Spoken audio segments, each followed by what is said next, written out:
Greetings and welcome back to Room 303 and our chats with Emily as we are calling our readings through the poetry of Emily Dickinson. We are in the Johnson edition. We turned out a poem 798. She staked her feathers, gained an arc. When published for the first time, it was in the Saturday Review of Literature of 9 November 1935. Christine Miller's classic Emily Dickinson treatment, A Poet's Grammar, actually ends her treatment with this poem. This is a powerful poem for us. It takes us back to our study of 508. Do you remember this? I'm seated. I've stopped being theirs. The name they dropped upon my face with water in the country church is finished using now.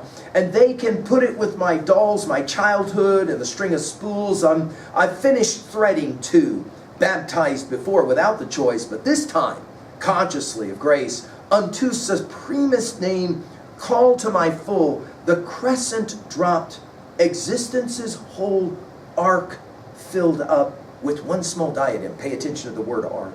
My second rank too small, the first crowned, crowning on my father's breast, a half unconscious queen, but this time adequate, erect, with will to choose or to reject, and I choose just a crown.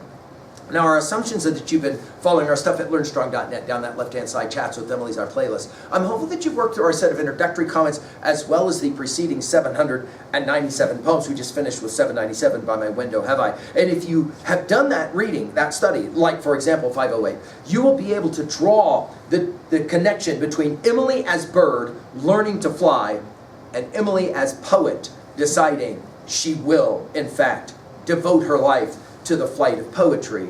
Now, of course, this is fascinating because in many ways, we're back to 254. Hope is the thing with feathers that perches in the soul and sings the tune without the words and never stops at all. And sweetest in the gale is heard, and sore must be the storm that could have bashed the little bird that kept so many warm. I've heard it in the chillest land and on the strangest sea, yet never in extremity it asked a crumb of me. Now she'll speak to us about her poetic singing. Emily is bird.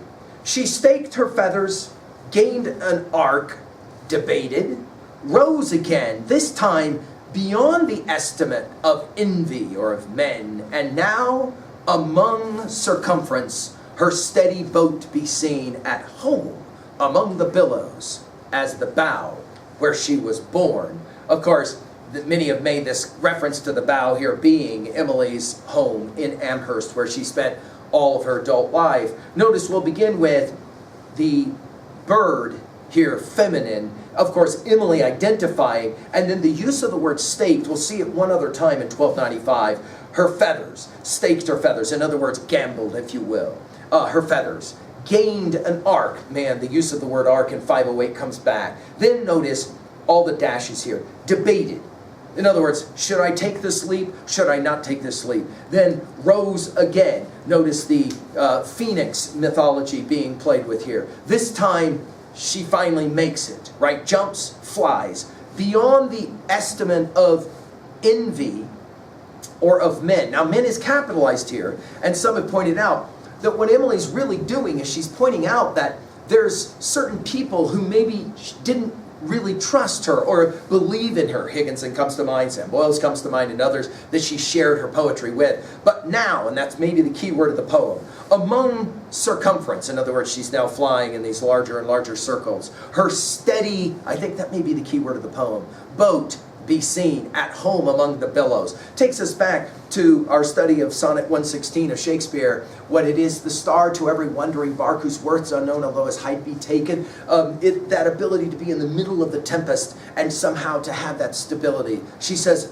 now she's there at home among the billows as the bow where she was born.